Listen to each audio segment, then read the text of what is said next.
We are all too aware of how difficult the reality of the clinical area is at present. Increasing demands on nurses and staff shortages make it so easy for the quality of preceptorship to waver. When so much is focused on the developing of competency of the student nurse and midwife, we need nurses who are competent at precepting.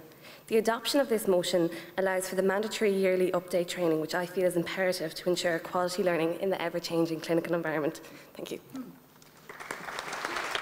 Hello to you all. I'm Martina Harkin-Kelly and I'm from Sligo.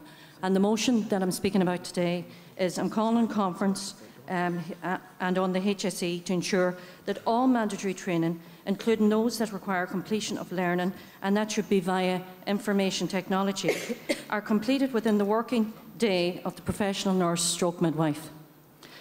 Our previous speaker spoke about non-mandatory training and the fact that it's even difficult to get released for that. I'd like to quote from Martin Luther King, and he stated, "I cannot be what I want to be unless you let me be what I want to be." At the moment, all mandatory training is supposed to be and should be within our working day. Most of us here work rostered service, so they talk about a work-life balance. Do you tell me you're all taking it home for light entertainment in the bed at night before you hop in with the prospective partner? I don't think so. We need a little bit of work-life balance, and it's certainly not happening at the moment. So I call on everyone here to think seriously about e-learning at the moment, and there is this kind of onus that each and every single one of us has a bit of information technology equipment at home. I did not purchase my computer at home to download stuff from the HSE. If a virus arrives on it, do you think someone from HSE IT Control is going to come and say, "I'll pay for the repair of your equipment"?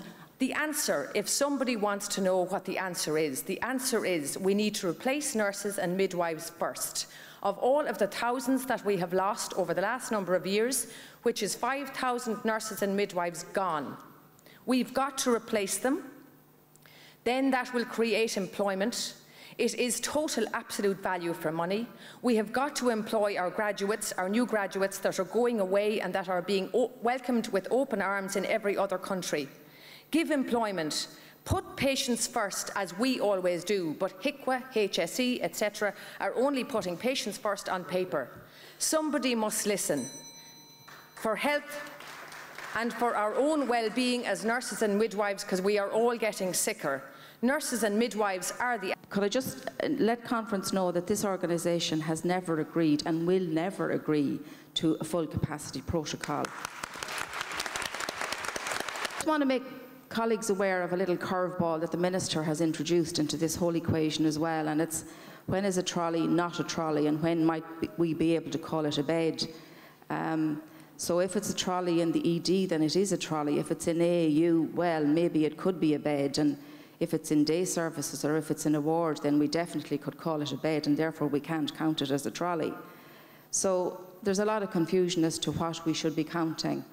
I think the best thing to do in a motion like that, a motion like this, is to actually give an example.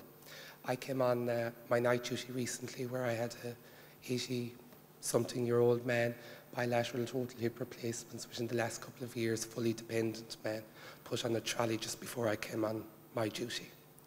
Now, this man did not get 1 ounce of sleep last night. He was oxygen dependent, and as a nurse, and of course we're very adaptable, I got 3 pieces of oxygen tubing, cut them to get the oxygen to the oxygen point.